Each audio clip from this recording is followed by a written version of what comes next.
They owned empires, railroads, and entire cities. Yet behind the gilded fortunes of the Gilded Age, their bodies were slowly failing, hidden from public view, inside silent private rooms. Failed surgeries, chronic pain, and deep depression did more than destroy powerful men. They quietly fractured dynasties. This is the story history rarely tells. In the early hours of a winter morning, the most powerful man in American transportation lay motionless on an operating table. Outside the hospital walls, rail lines bearing his name crossed continents. Inside, his body waited for a verdict money could not influence. The surgeons moved with confidence shaped by reputation rather than certainty. Ether filled the room. Instruments were arranged with ritual precision. This operation, they believed, would restore strength, silence pain, and return a titan to the machinery of industry.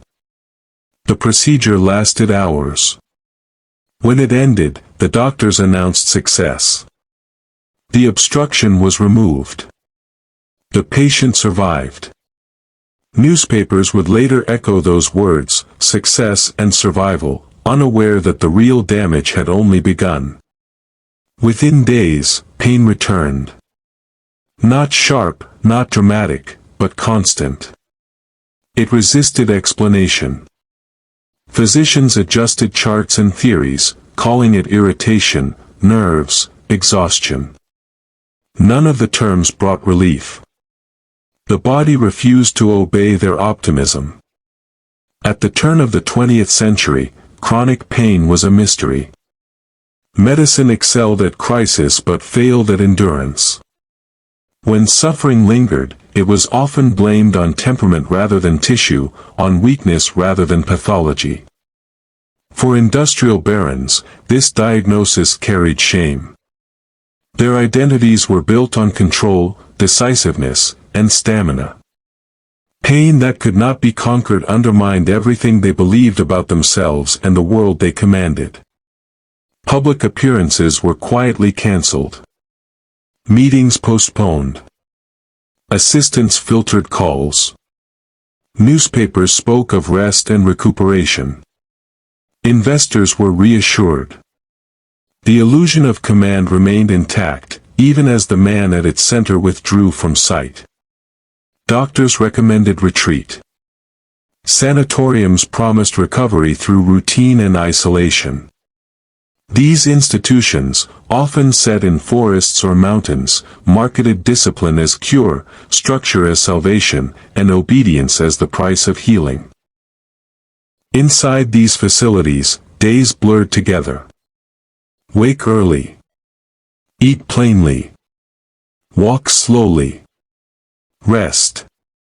The regimen was designed to calm the body, yet for many patients, it intensified a sense of confinement and loss of agency. Treatments multiplied. Tonics. Sedatives. Opiates. Electrical stimulation. Each was introduced with confidence and withdrawn with silence. Relief was temporary. Dependence was not. The body adapted faster than the medicine. Medical authority was rarely questioned. Wealth ensured access to the best doctors, not better understanding.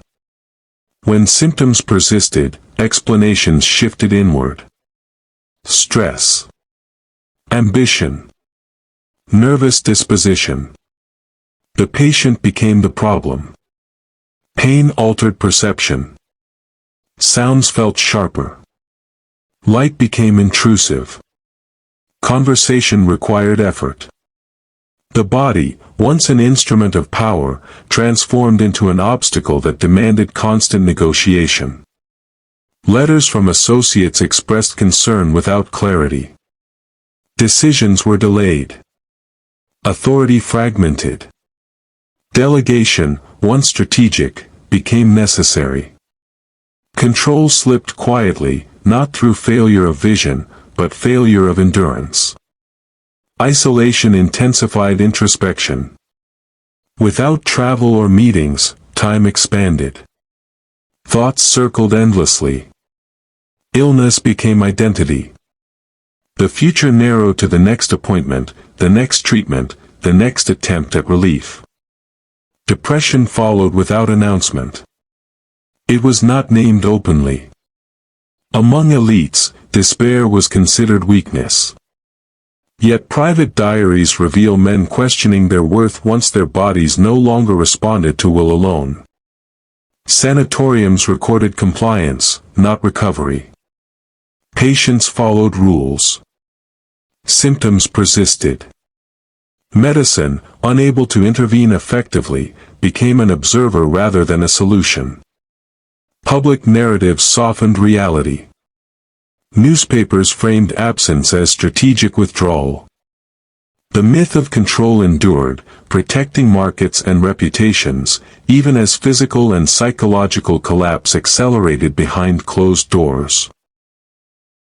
The body's failure carried consequences beyond pain. Succession plans stalled. Family members whispered. Advisors maneuvered. Illness introduced uncertainty into systems designed for permanence. Doctors advised patience. Rest. Acceptance. For men conditioned to expansion, patience felt like surrender. Acceptance felt like defeat. The struggle was no longer against competitors, but against their own limitations. Sleep became fragmented. Nights stretched endlessly. Thoughts returned to unfinished projects, delayed decisions, and the fear that weakness would outlive them. Medicine offered no clear horizon. Each new treatment extended hope briefly, then withdrew it. The cycle repeated until optimism itself became exhausting. The empire still functioned, but its center had hollowed. Systems built on a single will struggled without it. The collapse was not dramatic. It was gradual, internal, and largely invisible. Illness reframed wealth. Money purchased comfort, privacy, and discretion. It could not purchase certainty. In that realization, many magnates encountered fear for the first time. As pain persisted, identity eroded. Titles felt distant. Achievements lost relevance. What remained was the body and its demands, unresponsive to legacy or ambition.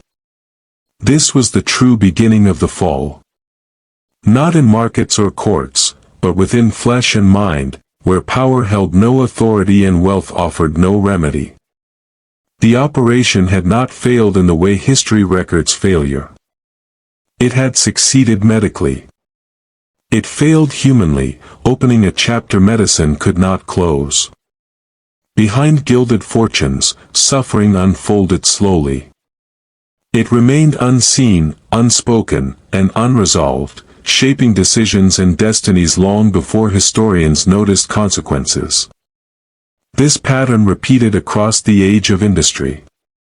Powerful men confronted fragile bodies. Medicine promised mastery.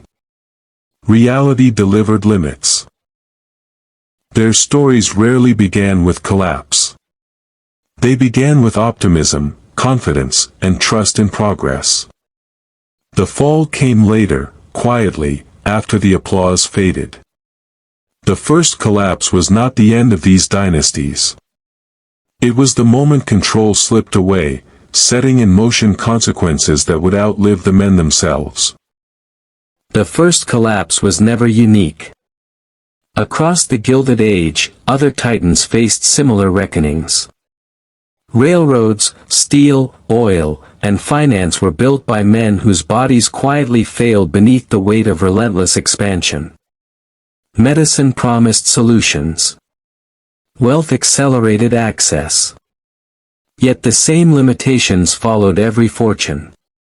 Doctors treated symptoms in isolation, rarely understanding the systemic toll of stress, overwork, and chronic illness.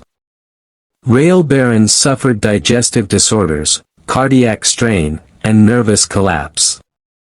Endless travel, irregular meals, and constant pressure eroded physical resilience long before public success peaked.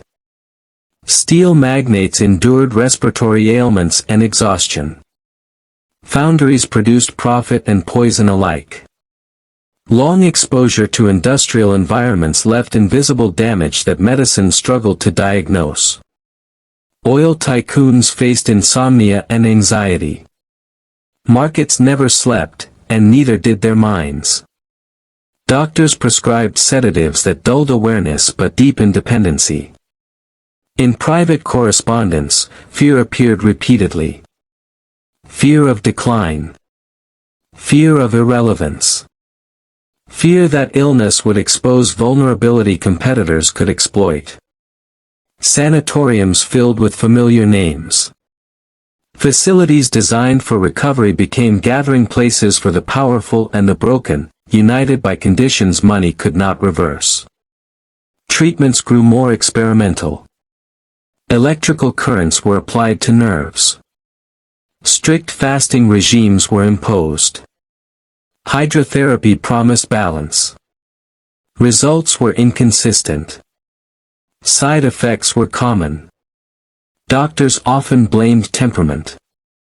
Ambition itself was framed as pathology. Success, they argued, had overstimulated the nervous system beyond repair.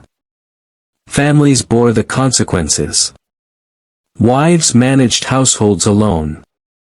Children observed authority diminish gradually, learning early that power was conditional and fragile. Public myths endured. Newspapers celebrated resilience and recovery. Illness was reframed as temporary retreat, never permanent decline. Behind closed doors, empires adapted defensively. Boards formed committees. Advisors consolidated influence. Decision-making slowed, altering competitive dynamics. Medical dependence reshaped daily life. Schedules revolved around doses, appointments, and rest periods. Autonomy narrowed incrementally. Pain disrupted memory and focus. Strategic thinking suffered. Long-term vision shortened under constant physical strain. Some magnates sought cures abroad. European clinics promised advanced techniques. Travel offered hope, not certainty.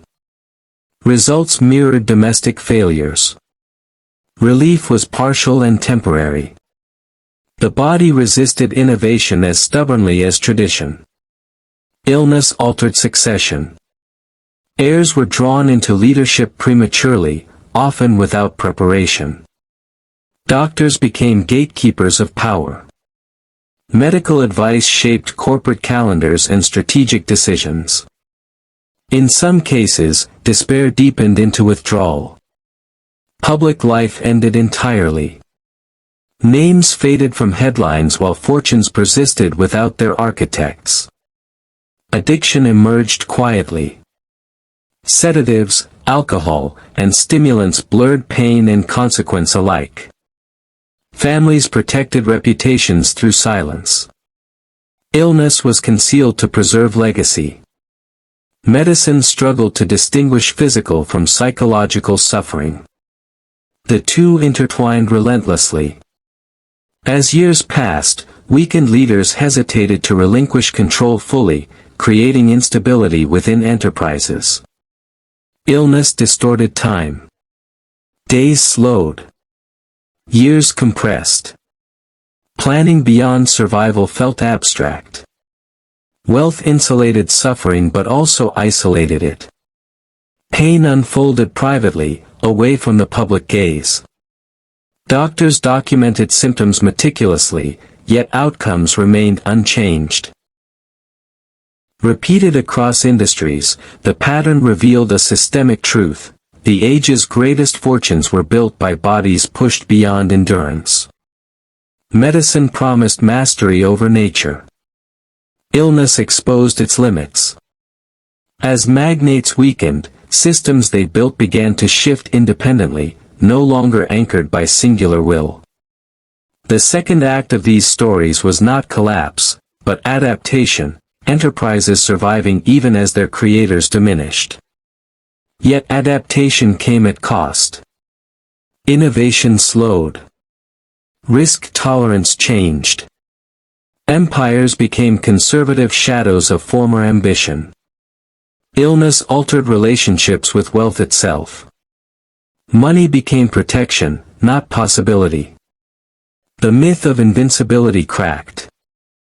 Others watched closely, learning that fortune offered no immunity. These hidden agonies shaped markets indirectly, influencing decisions history later misattributed to strategy alone. What appeared as caution often masked fatigue. What appeared as wisdom sometimes concealed fear. The Gilded Age thrived publicly. Privately, it eroded. Behind monumental wealth, bodies bore silent cost. These patterns prepared the ground for the final reckoning, what happened when illness outlived its owner. The story now shifted from suffering individuals to the structures left behind. The third chapter would reveal how dynasties absorbed, resisted, or collapsed under inherited fragility. When illness outlived the men who built the fortunes, responsibility shifted abruptly. Dynasties were forced to confront succession not as strategy, but as emergency. Heirs inherited wealth without preparation. Education lagged behind expectation. Authority arrived before confidence. Boards intervened. Trustees expanded influence. Control dispersed unevenly. Illness had delayed transitions too long. Decisions once made instinctively now required consensus. Families struggled privately.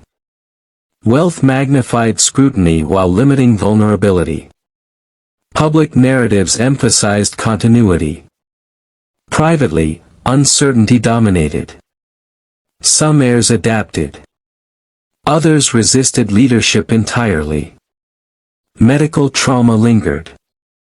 Children raised amid illness internalized caution. Risk tolerance declined. Expansion slowed. Enterprises grew conservative. Preservation replaced ambition. Doctors continued influencing decisions even after founders died. Health became central to governance. Some dynasties fractured. Estates were divided. Others centralized power to compensate for lost leadership. Illness reshaped family hierarchies. Public admiration faded slowly.